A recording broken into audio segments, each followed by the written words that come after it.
गोल रिंगणी अश्वधावे ठाकूरबुवा इथं संत ज्ञानेश्वर महाराजांच्या पालखी सोहळ्याचं तिसरं गोल रिंगण पाहण्यासाठी भक्तीचा महासागर उसळला। गोल रिंगणी अश्वधावे उडे भक्तीची धूळ, माऊलीच्या नामघोषाने भरून आले मूळ।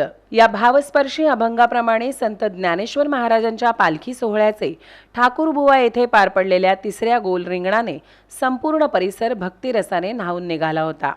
माऊलींच्या अश्वांनी गोल रिंगणात घेतलेली भरारी, टाळमृदुंगांच्या अखंड गजरात आणि ज्ञानोबा तुकारामच्या जयघोषात हजारो वारकरी अक्षरशः भावविभोर झाले। पंढरीच्या वाटेवर असलेला संत ज्ञानेश्वर महाराज यांचा पालखी सोहळा वेळापूर येथील मुक्काम टोपून पुढे मार्गस्थ झाला।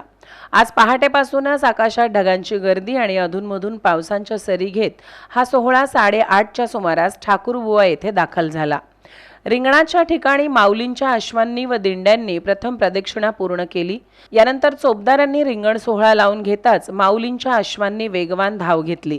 वाऱ्याच्या वेगाने 3 फेऱ्या घेऊन अश्वांनी रिंगण पूर्ण केले। यावेळी भाविकांनी अश्वांच्या टापाखालील उडालेली पवित्र धूळ कपाळी लावत भक्तिभावाने मस्तक टेकवले। अश्वांच्या प्रत्येक फेरीसोबत टाळमृदुंग, वीणा आणि हरिनामाचा गजर अधिकच वेगाने दुमदुमत गेला। अवघा परिसर विठ्ठलमय झाला होता।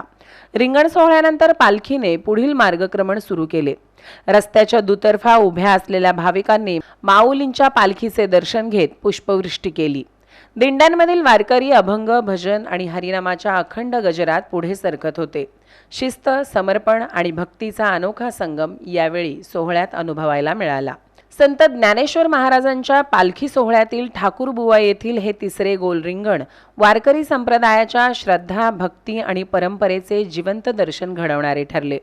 अश्वांच्या रिंगणातून प्रकट झालेली माऊलींची कृपा अनुभवत हजारो वारकरी आनंदाने माऊली माऊली असा अखंड नामघोष करत पुढील प्रवासाला रवाना झाले।